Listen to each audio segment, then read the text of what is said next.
Salt Lake City, Utah. A hometown hero emerges.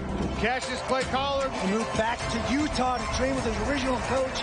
A fan favorite whose close calls now have him on the road to redemption. And that's the end. Cassius Clay Collard. Standing in his way is the Danish challenger. And that's it, Matt Burnell. Plus, a host of other ruthless lightweights. Here comes Pitbull. Fighting to make this their year. Oh, my God! For the light heavyweights, the first half of the season had 5 explosive first-round finishes. Oh, and there's the finish. 6 points. Mark got it instead of the first-round finish, and he stops it in round 1. Who will prove playoff-worthy? Oh, boy. The returning champion, the new contender,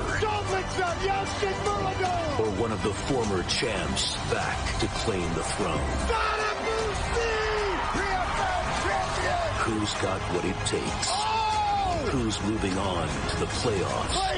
And who's going home? $1 million! This is the PFL in Salt Lake City. What a win for Cassius Clay!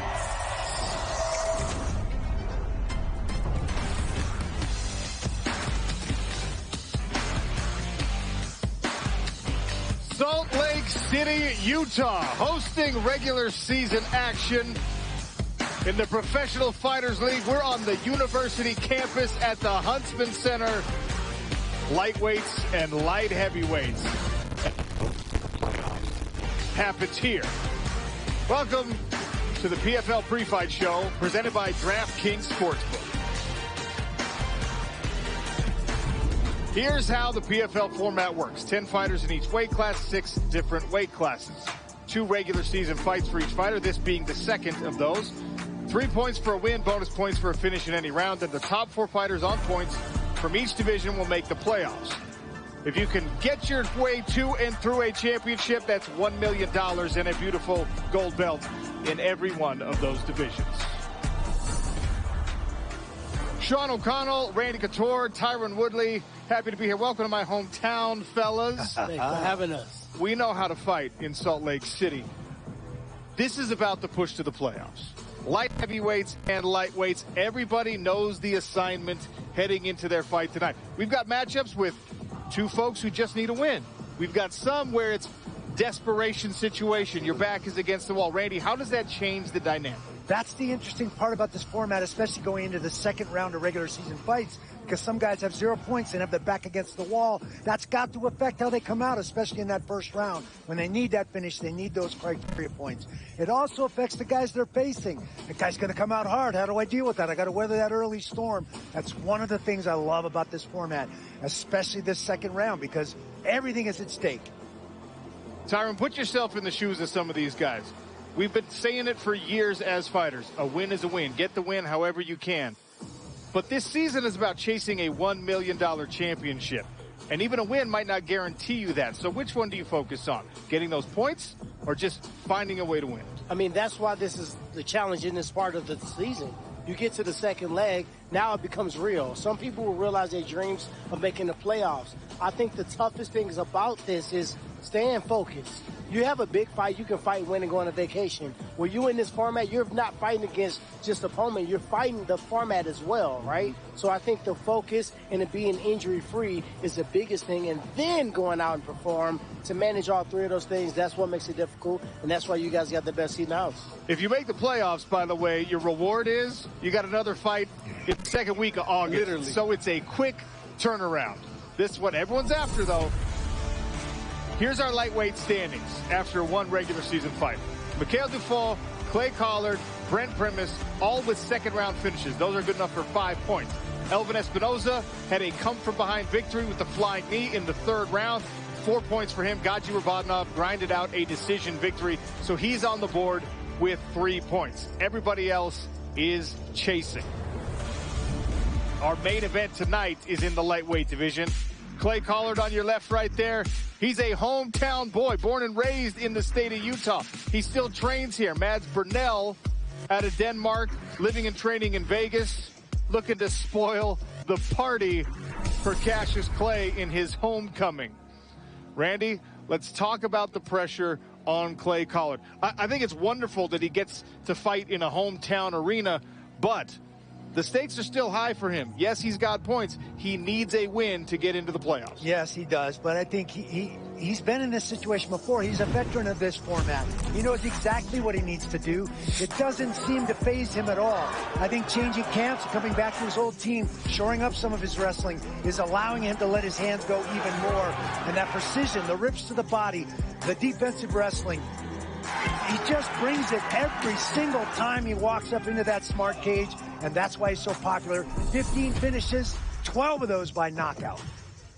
Enter Mads Burnell. He's the underdog heading into tonight. How does he pull off the upset? You know, when I'm looking at Mads Burnell, is he hitting us with a hat trick? He's saying he's not really dealing with the pressure. He says he's thinking about next year. But when I watch these clips, I see somebody that's brawling. I see somebody that's looking for submission. He said he wants to just go out there and get a high caliber win. I feel he's going to come out.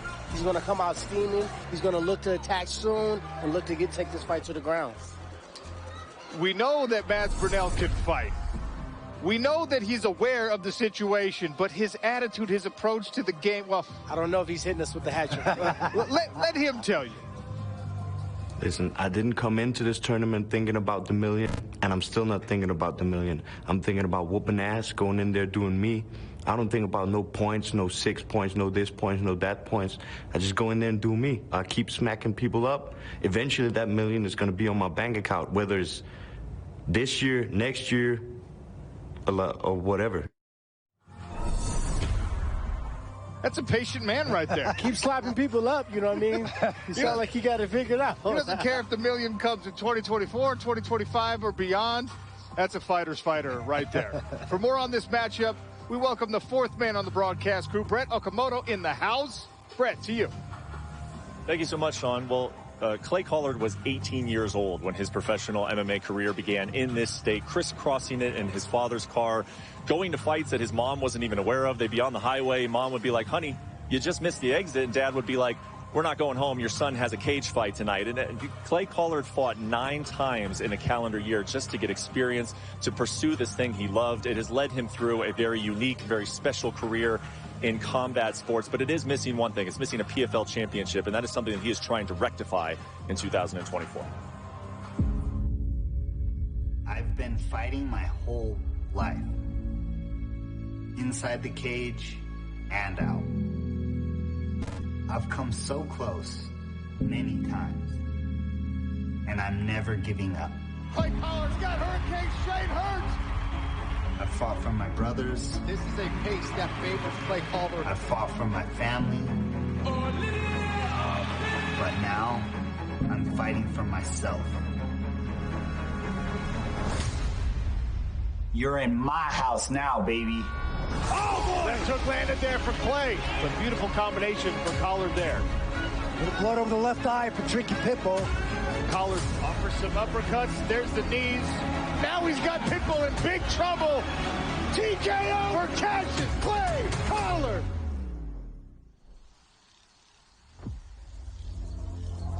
I've made more sacrifices for the sport than anybody I know. Those sacrifices are going to pay off this year. 2024, baby, let's go.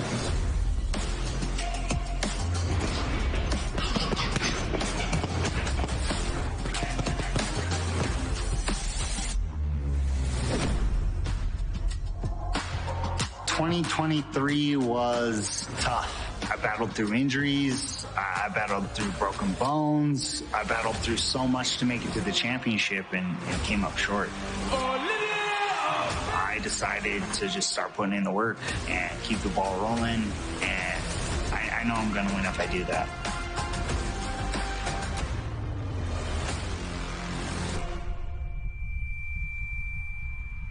It's good to be the main event because of me and not because of somebody else.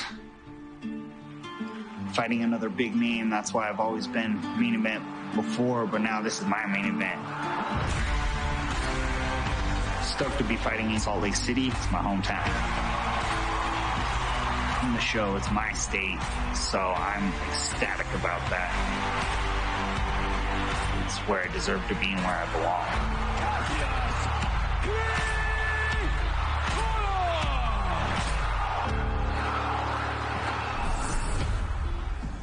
So what a story already for Clay Collard. Another chapter here tonight in his home state. We will see if he takes another step closer to a PFL championship. Guys. Thank you, Brett. My palms are sweaty for Clay Collard. Right. Yes, a lot of pressure. It's the hometown boy in this arena. How are we betting this event? We've got experts to help us with that. They happen to be the best in the business. Jonathan Coachman and Ian Parker, how are we playing it? Yeah, Sean, good afternoon. Our palms were not sweaty a week ago. We only missed one play across the board. So, Ian, we're going to start right with that main event and make it right. You like not one, not two, but 3 ways in the main event. Educate me.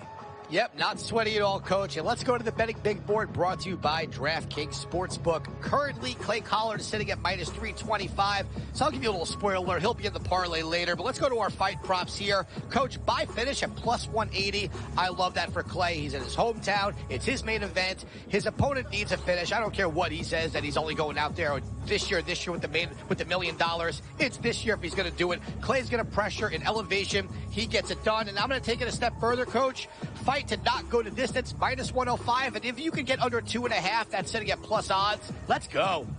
I hope everybody watched Betting the PFL on ESPN Plus. It's not hype, Sean O'Connell, to tell you that this could be the most exciting night in the history of the PFL. We got bets up and down the board, but for now, let's send it back to you. Thank you, Coach. Thank you, Ian.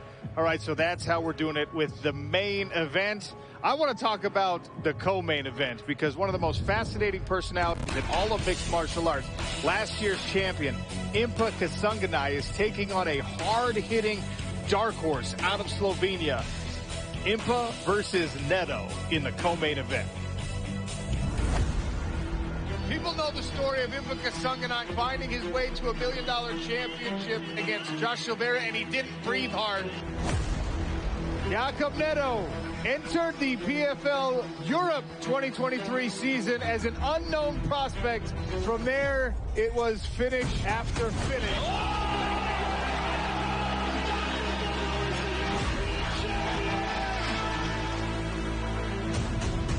Oh, right hand. Malizi is wobbly here. First round finish for Impa Kasanganay.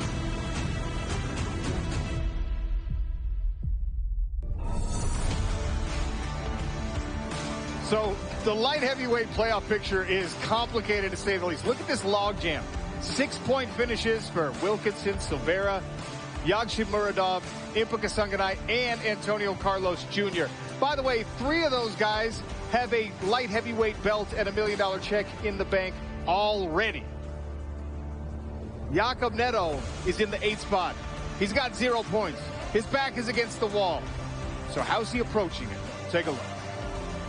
Me and Impa met in the cage after I won the PFL Europe Championship. He strapped the belt around my waist. He is a really great guy, good fighter. I respect him. It will be a great story when I beat him. Sportsmanship. It'll be a great story when I beat him. Jacob Neto, despite the situation he's in, very confident. You can't ask for a tougher matchup in the light heavyweight division. Coming off a loss, and that guy says, I'm going to get the job done. Let's talk about Impa, though. Impa is on a roll. Yeah. Does he stay on that roll tonight? You know, when you look at Impa, you see him above average striking, above average power, above average grappling. What he's exceptional at is his determination and will. So I feel like we've seen him battle tested, we've seen him experience. In this fight, he's just got to be cautious, especially early on, right? Stay to the game plan. If he gets any opportunity to pull the plug, get in and get it done. I'll add to the ratings there, elite conditioning. Yes. And here in the altitude, will that be an issue? Probably not for Neto because where he lives and trains is high altitude as well. But he's not looking to be here for a long time anyway, Randy. He wants to get a quick finish. He has to come out and get a quick finish. He's got 0 points coming out of his first season fight. He's got the ability. He's got long-range weapons and very naturally heavy hands. We saw him on an 8-fight streak win the European Championship last season. He's going to need all of that skill and that finishing ability to get himself bigger. There's Simeon Powell landing the heavy shots. Simeon Powell was 9-0 going into that championship, and that's what Neto did to him.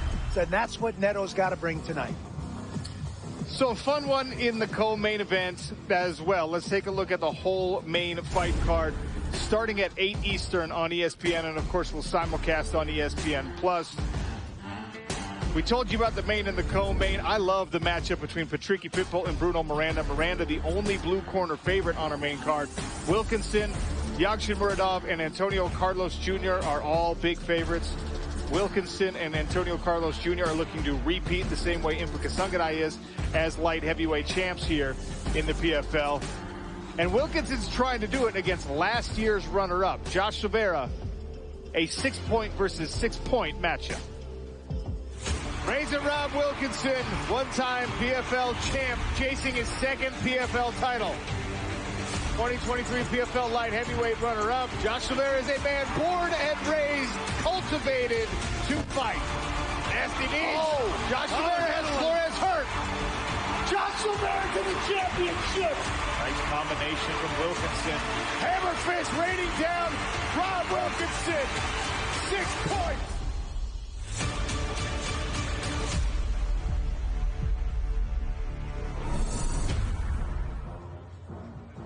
What a night is going to be in DraftKings Sportsbook. Boy, they're thinking about all of you good people at home. Here's the deal. This is a big-time offer. It's very, very simple. You're going to get $150 instantly in bonus bets when you bet just $5. So no matter what happens inside the smart cage, you still get paid. Download the DraftKings Sportsbook app. Sign up with the promo code PFL and bet $5 to get $150 instantly. It is that easy. The pre-fight show continues right after this. Stay tuned. The second half of the PFL season closes out in South Dakota with featherweights and welterweights. 2022 PFL featherweight world champ Brendan Loughnane goes toe-to-toe with Justin J. Train Gonzalez. Plus, South Dakota's own Logan Storley takes on KO machine Laureano Staropoli. Don't miss your chance to see the action live on Friday, June 28th. Tickets are available now on Ticketmaster.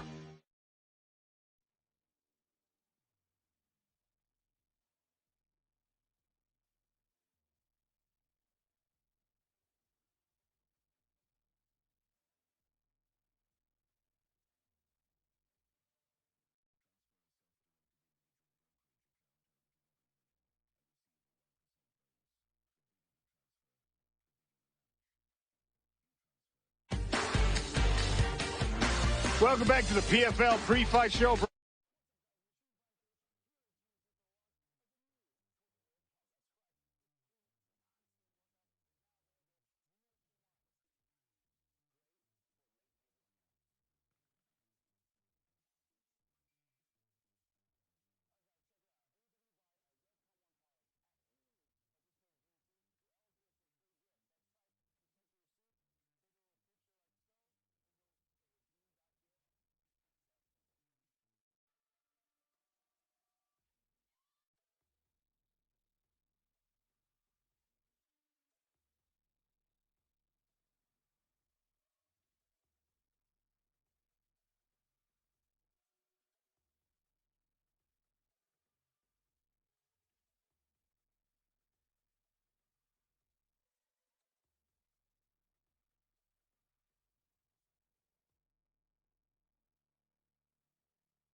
Welcome back to the PFL pre-fight show brought to you by DraftKings Sportsbook. We are in Salt Lake City, Utah. High altitude and high stakes in our lightweight and light heavyweight divisions. Here's the standings to refresh your memory. Rob Wilkinson and Josh Silveira right now are 1-2, and they happen to be fighting one another tonight. The winner goes on to the playoffs. The loser might go home. And whoever loses the fight, also a little side bet, has to cut off the mullet. High stakes. All right, Randy used to have a mullet, in case you were wondering.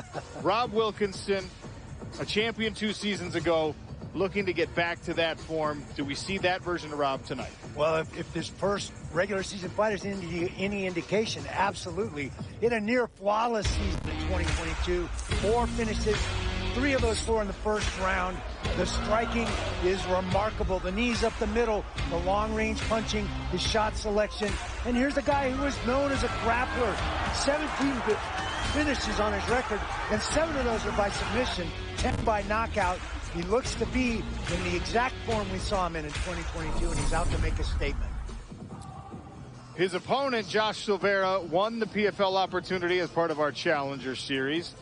He's coming off a 6-point finish of his own. He's incredibly well-rounded. He's the son of a fighting family. All of these things are stacked in his favor. Is it enough to get past Rob Wilkinson? I mean, Josh has the ingredients of a champion, right? Now he's understanding how to mix those things together, and it takes time to figure that out. And I think he's coming into his own on figuring that out. We've seen him, as you see right now, with submission. We've seen him with the wrestling, which we know to be his base. We also seen him strike those heavy knees in the clinch. He understands how to utilize his IQ to put himself in the best positions. He's going to have to definitely do that against Rob. So that last fight, by the way, was against Sadibou C. Sadibou C moved up from the welterweight division. Sadibou has a welterweight belt, and that injury takes him out, puts him in a tough situation. Also, Rob Wilkinson, Impuka Sunganai, those guys have belts. Antonio Carlos Jr., Shoeface, he's back for our 2024 season. That man also cashed $1 million check from the PFL. He's also got that belt in the trophy case. Is Shoeface really back? Antonio Carlos Jr., the man they call Shoeface. Martin Hamlet, the Norwegian, for a belt and $1 million. Nice combination. Double A. Good setup there from Antonio Carlos Jr. Right onto the back of Martin Hamlet. And then after the spin, he's got the choke in. Martin Hamlet taps out. That's it. Antonio Carlos Jr. really made the choke for a championship of $1 million. The light heavyweight division this year is absolutely stacked. And for more on that, Brett Okamoto. Yeah, Sean, you kind of mentioned it yourself. It's a good thing that Josh Silveira grew up an American top team with his famous coach father in Conan Silveira, because he was around champions his whole life. He's around a lot of champions, in particular this year. He could be fighting nothing but champions in 2024. This season is going to be an interesting season. I'm going to beat 2 world champions in a row. Possibly have to fight a 3rd one in the playoffs, and possibly have to fight one in the finals. And I think no one's ever had a chance to do that, because we haven't had this much champions in the bracket. I would love to be the man to do that. So if they want to keep feeding me world champions, so be it. Like I said, I'm here to up the party. So how do you take the toughest test in sports and make it more difficult? I think we found out the answer there with the division that Josh Silveira finds himself facing. I'll throw it back to another former champion who's going to be calling the fight, in Sean O'Connor. I almost forgot about that, Brett. Thank you. Here's our early card. This begins 5 Eastern on ESPN+. We start with 3 showcase bouts and then right into lightweight high-stakes contests. Primus is a favorite over Solomon Renfro. Renfro did miss weight, but this one has some intrigue to it. Gadi Rabanov, 3 points off a decision victory. Elvin Espinoza still undefeated, but had to come from behind to get his 4 points. All right, let's start with Elvin Espinoza. I love this kid's grit. He was losing that fight against Adam Piccolotti, and he threw the switch knee, got the job done. What do we see from him tonight? I mean, when you look at him, he's 10-0. He got 8 finishes, half submissions, half KOs, right? So in this situation, he's put himself in a very cushy spot. He doesn't have to go out and win first round. And he put himself there by this super crazy, dynamic, final second, third round flying knee that's definitely going to be on a highlight reel. So he never gave up hope. He was losing in that fight, as we all thought, right? He found a way to get it done. He's going to be an asset to this division. Now, trying to find any space to make that happen is easier said than done against someone like Gaji Rabadnov, a product of that Dagestani fight lineage. Is he going to smother his way to another victory? Well, here's a guy that turned pro in 2013, won a Sambo World Championship in 2014, signed with Bellator in 2021, went on a 5-fight tear with 1 KO there. Very, very well-rounded, all the Dagestani wrestling and that sharp striking. There you see a beautiful double leg. Here he is against Solomon Renfro in a very hard-fought, close, unanimous decision in his season opener. This guy's well-rounded and bringing it and on the bubble. So that's a fun one to look at, but how are we betting the whole early card? Let's go to our experts, Jonathan Coachman and Ian Parker. Fellas? Oh, Sean, it's going to be so exciting tonight. We got to get right to it because in the Kona main event tonight, Ian, let me look at my notes. Impa and NATO. Let's start there. Where are we going? I'm going to keep this one easy, Coach. Impa to win by TKO or KO. Take a look at the betting big board sponsored by DraftKings Sportsbook. You get to do this 2 different ways. By finish at minus 190, I don't even mind that, but by KO, TKO at minus 125, that number is outstanding. NATO needs a first-round finish. I think Impa gets it done. When NATO fails, Impa by TKO or KO, let's go. 5 fighters with 6 points, including these next 2. Josh Silveira, a little arrogant. I'm here for it. How we betting his fight? I don't know if I'd be so arrogant fighting someone Rob Wilkinson. I like what Tyron said, though. Josh Silveira has all the ingredients, except so does Rob Wilkinson. I think Wilkinson has his number every which way this fight goes. I think he gets it done by finish here. Minus 115. Give me Razor Rob. Let's go. Let's go to the first fight on the main card. Shoeface and Polizzi. How are we handicapping this one? Oh, dear Lord, I feel bad for Polizzi. First Impa, now Shoeface. Give me Shoeface to win by submission. Listen, this is going to be a good number based on the fact that he's got such a high odd situation here. I'm going Shoeface by sub. Let's go. I walk down the street. All anybody wants to talk about is the Parker's Parlay. What are we playing this week? Coach, we are going to start off with Shoeface as the first leg of the parlay. So let's get it there. And as you look at the big board, the odds are going to get better as we go up. Next, let's go back to Razor Rob here. If my board will cooperate with me, there you go. It's always easier when that happens, right? Odds already come down to minus 123. Let's go Impa as the third leg. And then last but not least, we're going to go with Clay Collard. We're going to get plus odds here. So let's go Impa, Clay, Wilkinson, Shoeface. Let's go.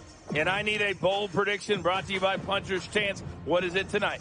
Coach, we did it last time. We're going back to the well. Round 1 submission for Shoeface. I expect him to rock Polizzi. Polizzi's going to shoot him with a lazy double. Choke coming from Shoeface. Let's go. I am ready for some fights and for some cash tickets. Sean O'Connell, let's go. Back to you. I'm ready too. Fighters are in the building. Warm-ups in the books. It's time for mixed martial arts action. PFL in Salt Lake City now.